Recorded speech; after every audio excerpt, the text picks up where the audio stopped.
aduga Sri Mayangam Manihar Singh aduga Sri Athoibok Daimei hariba respected like his manga asigi mata maramda I opportunity reference pijanabagi matam khara honorable speaker na PBB dong tai thagachari ahanbada honorable speaker sir aigi pabung tomba ekhoina pabung haidana yamna personality yamna wangba yamna ingba tappa aduga amna magi matamdu da ekhoina uja hobada hawaina thena hobada yamna praja singi aduga miyam marakse dum nomi da tawrga leiba dum ba leader ma masi lei kidraba elkan hai singna po ambani the magi date of birth 1939 Thawal Bazar pokpani maksi 1984 da Mari Suba Legislative Assembly the MPP ki ticket ta ot karakhi aduga amuk 1995 ta ma re-elect adum MPP ki ticket ta re-elect tawi aduga Minister Sericulture and Labor ki Minister ki saz matam khara purami 2000 da mahak cha mohana 7 Manipur Legislative Assembly ki MSCP ki ticket ma karaga Minister of Education oina thaupu ki 2002 masida de khoi yaure I show 2002 da arm polapse bani Mr. Kabani re-elected to the 8th Manipur Legislative Assembly the Maji Federal Party of Manipur ki da amukara ga khoi mate khara pang tombasi amna saina haiju ki bada mane amna personality leiba mi khuding makse konba mi khuding moloina na ba khona ba aduga magi statesmanship leiba ai integrity leiba aduga leader amana ekoina thanai the mahakna atam sadana leikhidaba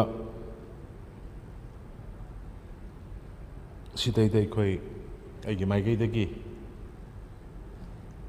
house sida ai nungaitaba awabada phongdokchari loina magi thawaina isorgi khuyada ingna chingna leirunaba aduga magi lehoriba imung manung mayam dugi awabada su aina sarugi ajari haidana house da thamjari sir ani subada waja aja si yamna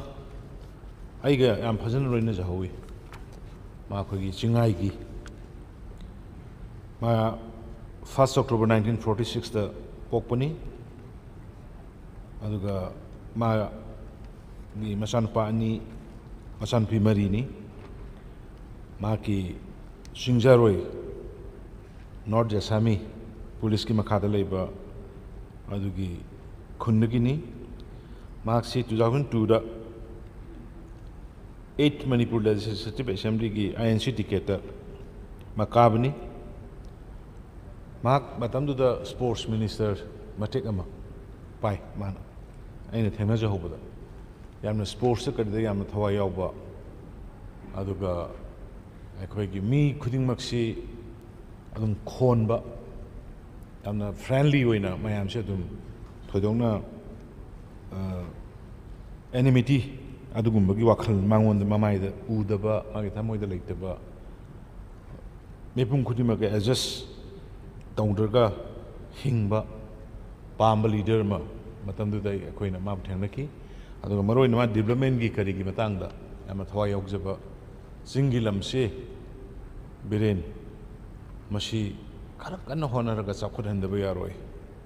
akoigi singi manung singda yamna wari yamna awa mayam ama leiri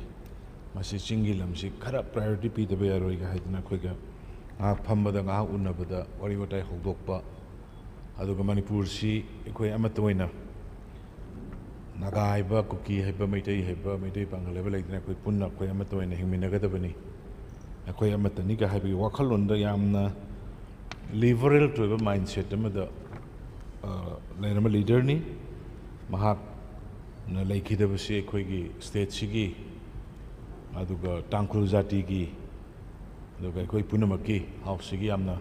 soba mangjabane na lawi adra mana laikidaba mahaki oza azagi magi thawaina isorgi mafamda ingna singna leirunaba ai thongnijari loinana magi lehoriba imung manungi awabada ai saruk yajari haidana adamaina ai phamjage sir mathangda oza angu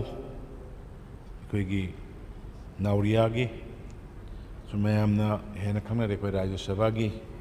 adugumba MP oiramba aduga magi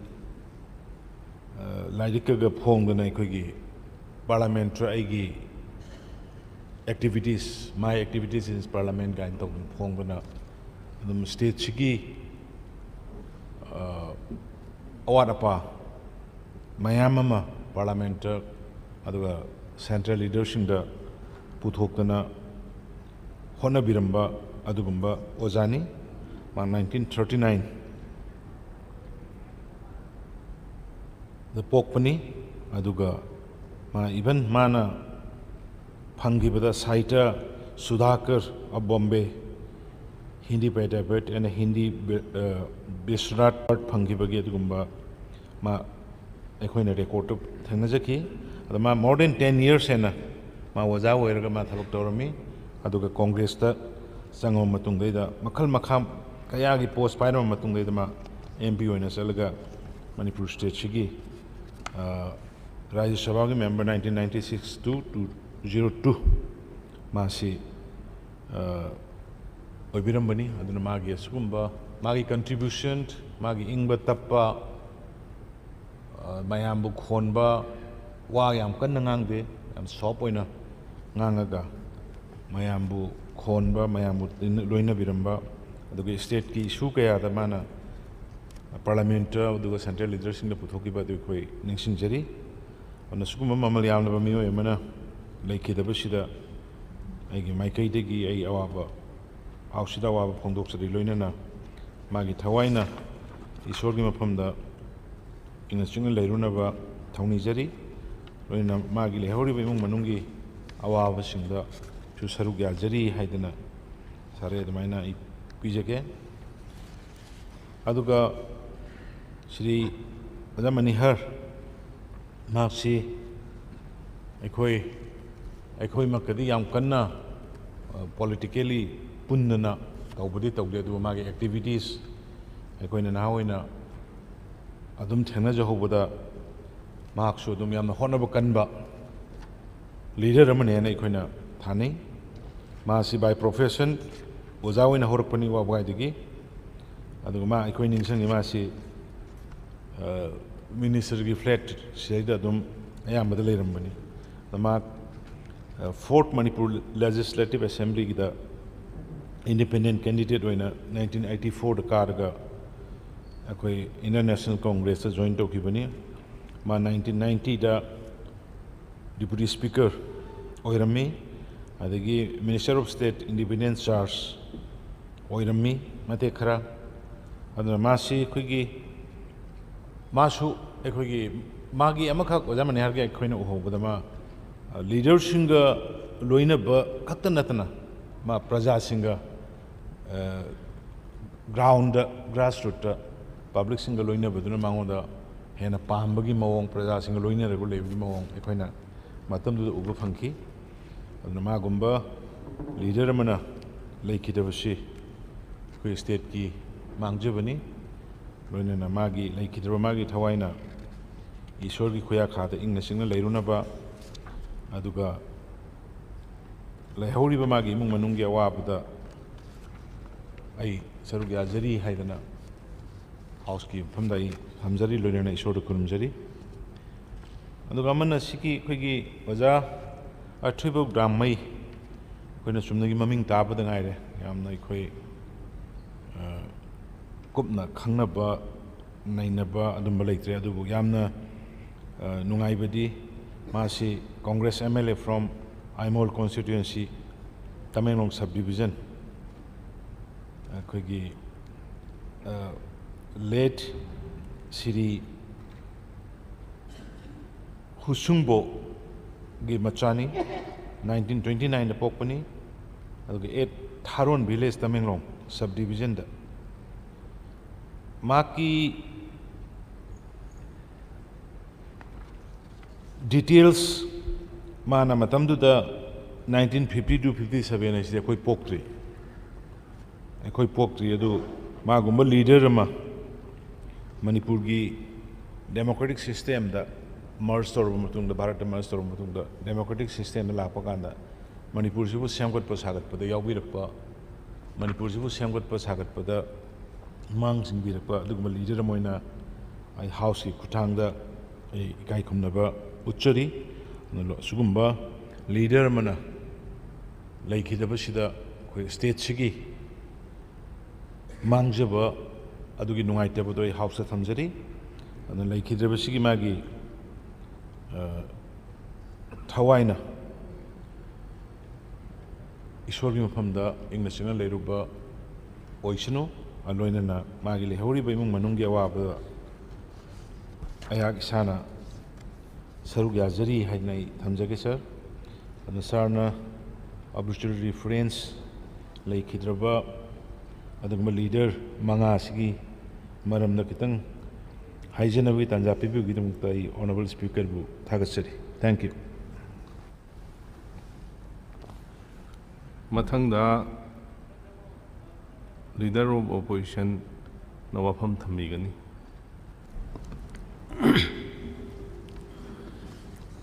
Speaker sir, Ismasi August House Sigi Honorable Member we Biramba Marina Lake the Bagi Awaba Pungdokpa Hivatari obviously reference the Sanamatam Kitang PB Bagidam to the Tagatseri Ahan Bada Ayana Hojik represent Taujariba 31 Tobal Assembly Constituency Sida Hana Tongan Ba status the Hivatari Tam Marirak represent Taubiramba 1984 da Manipur People's Party da Kabiramba Laikhidraba Siri Koina di dum kaka na dum kaujai leitan then tomba Manipur matamdugi Manipur People's Party dagi madugi ticket Kabirambani aduga mathangda amuk 1995 ta re-elected to the 6th Manipur Legislative Assembly on adusa amukah na Manipur People's Party gi ticket ta Kabirambani